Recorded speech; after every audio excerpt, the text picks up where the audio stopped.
Abdullah abi gülümse. Mağla bakın.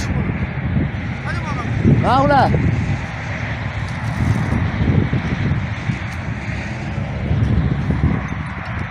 Abdullah abi. Böyle geç şuraya.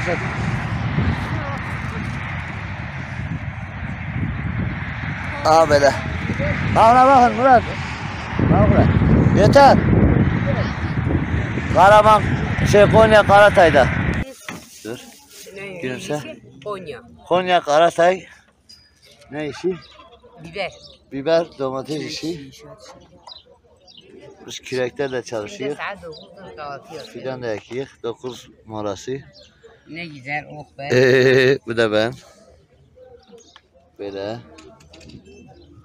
Biz. Aile işi hatıra. Yıl kaçtır? 24. 24. Hangi ay? Hangi gün? Nisan. Hepsini düzgün bir sırada desene amca.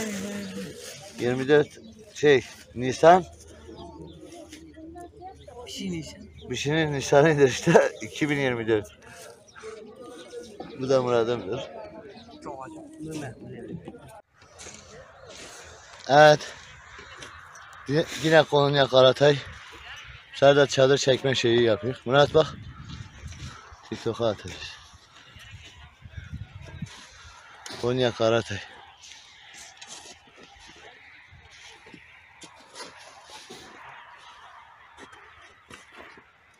Tozu toprağa çatı. Murat'ım bak. Bakılamıyor lan.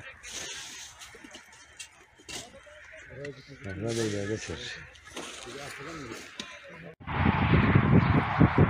Konya Karatay. Poşet çekiyor. Dayı bu poşettir, buranın adı nedir? Beylerin. Layla. Türkiye ekonomisi öğretmen, emekli öğretmen ve emekli polis abimizle beraber. Bir de Recep, sen neydin? Elektrik. Bir de elektrik, üniversite okumuş. Ben de hukuk kazanmışım sözde. Poşet çekiyor. Hadi görüşmek üzere.